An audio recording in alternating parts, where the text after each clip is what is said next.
Welcome back to Chicago Car Club. Today we're going to be looking at a very special 1963 Mercedes 190D. This is a fintail.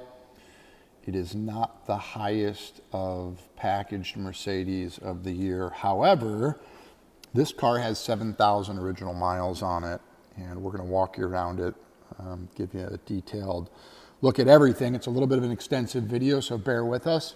But we want to make sure you can see this thing in its proper form. So starting at the front, normal kind of garage wear, if you will. This car has sat. It's a one owner. We bought it from the daughter of the original owner. So technically by title it's a two owner, but it's been in that family since the father passed away. The daughter has not put any miles on it really, other than doing what he said, which was starting it and moving it from time to time.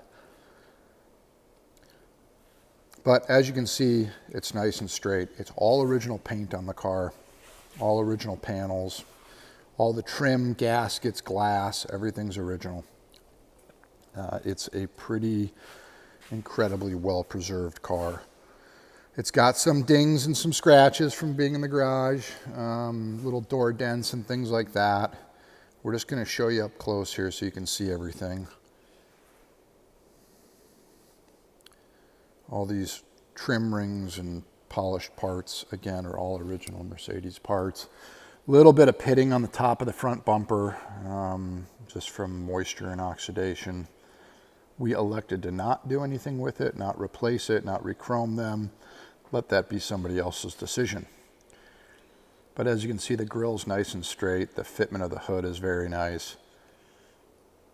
And we'll show you later, we took a paint gauge around the whole car and there's not a single spot on a panel that looks like it's been repainted.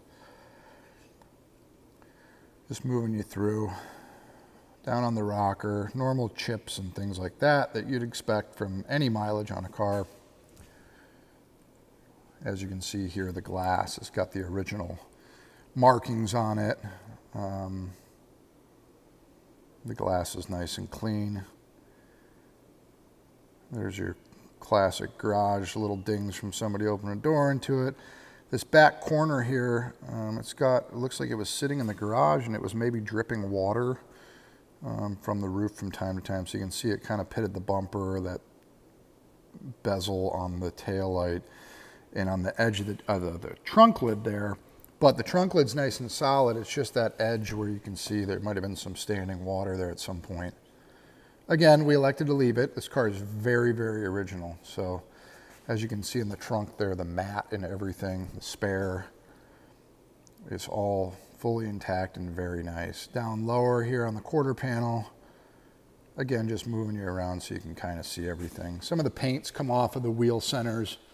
And again, we elected to leave that just as we found it. Little dent in the center of the trunk, but as you can see here in the trunk, that's your original spare with the beauty ring on it. The jack is there.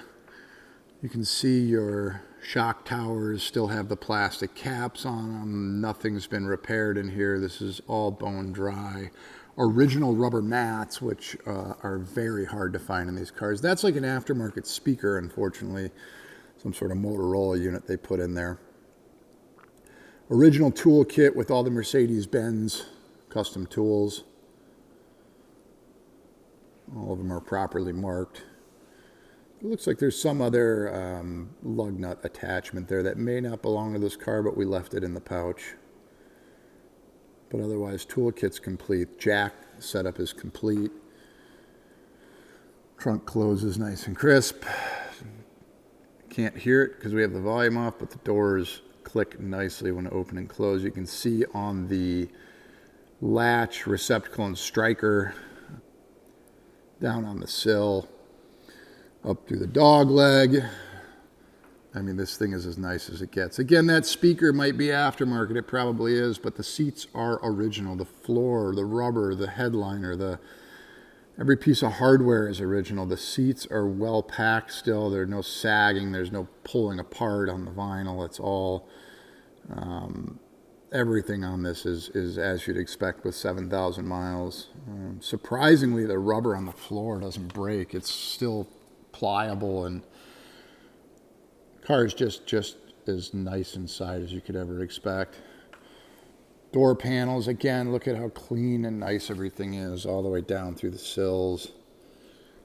You know, you've got older gaskets and stuff. They're a little dried, but for the most part, I mean, they all function properly. And again, we elect to leave that stuff. The dash itself, the wood on here is so nice. The original mohair is still inside the glove box. You can see the grain on there. It is painted black, but all of your switches, all your blend doors for the air, the biases are all moved freely and nice. The pull ignition switch for the starter, the lenses on everything is just as nice and functional. I've never felt switches that move as nicely as these do. They're like brand new. The steering wheel, as you can see, always a good telltale sign of how many miles are actually on a car, and that's nice and straight. 3 pedals, it's a 4-speed column shift. And up here on the headliner, you can see the drop-down mirrors. Everything is nice, holds in place, nothing's sagging. The dash isn't wrinkled up. The dash looks like new. I'm going to take you around here with the paint gauge. This is called an alcometer. It measures the distance from the gauge to the metal. And as you can see, it's never going to be exactly the same, but this car falls within a range that we know this to be the original paint on the car. When we go all the way around, we check everything on areas where they normally would rust or have repair, all the way down on the lower portions of the body panels. This car is consistent from front to back, and this tells us that there's no body filler on the car whatsoever. There's no panel replacements or dent repair. While there's some dings throughout the car that could probably be PDR'd, again, we decided to leave them. It kind of builds character, and the car is 100% a 7,000 mile car, and some of the exterior little blemishes kind of make it a good driver. I'm going to show you here. Turn the ignition on, heat the glow plugs, and then we pull this pull start button, and the diesel fires right up.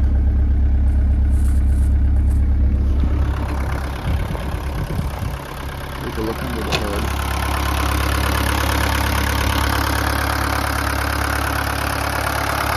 It runs really well, keeps a nice idle, doesn't smoke, doesn't leak any fluids. But all in all, it's just a very, very proper, low-mile Mercedes. The original firewall pad, which is one of the easiest ways to find an original Mercedes, I believe. Those don't usually stay around, and once they're placed, it's always noticeable. All the hose clamps are all the original Mercedes Benz hose clamps. The rubbers appear to be original. All the wiring, nothing looks out of place.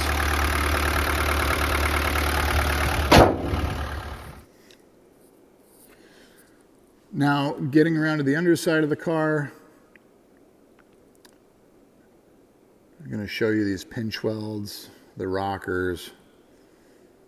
This is as good as it gets. You'll notice a couple little light surface spots there with some little rust. They're not through in any way, just from sitting. But as you can see, I'm going to move you around kind of slowly.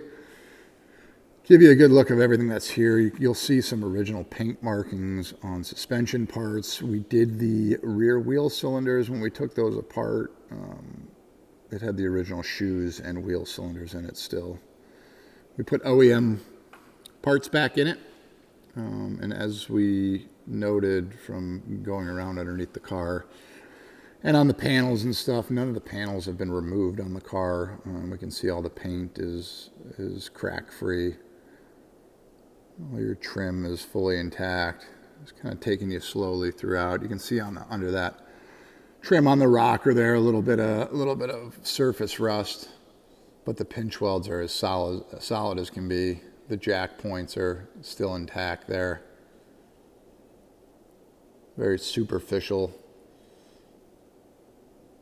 surface rust on it. Back through the lower quarter panel, solid. Diesel fuel, lovely. It keeps well over time. We noticed there's a little rubber missing from the exhaust hanger. But as you can see, this is a largely original car. Floor pans are solid as can be. All the original lines. We do, the shop that was helping the lady put a slave cylinder in it.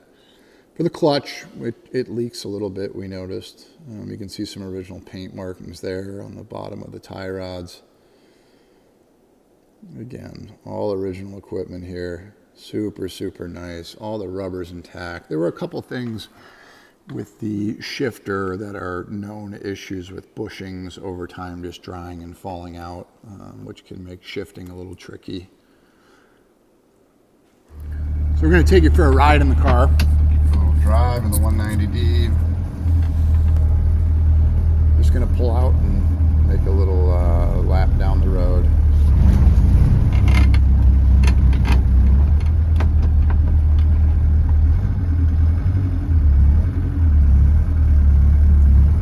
As you can see, as you will see hopefully, the odometer is still turning, the trip works, speedometer is working, all the gauges work. As you can see, coming up to speed here, you'll start to see that. Cool Mercedes speedometer start moving up. Drives nice and straight, it accelerates, it shifts through the gears nicely. Stopping requires a little bit of pedal force. We didn't adjust the brakes at all. We did the wheel cylinders to get it to stop, but we would obviously recommend servicing the brakes.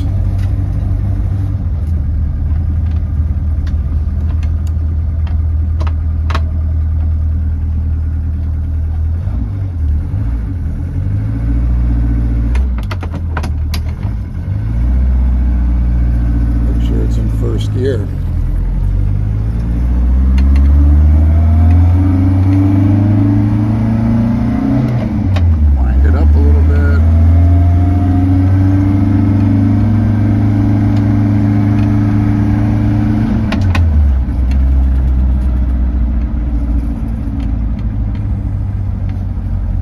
Really a nice car to drive. Track's nice and straight.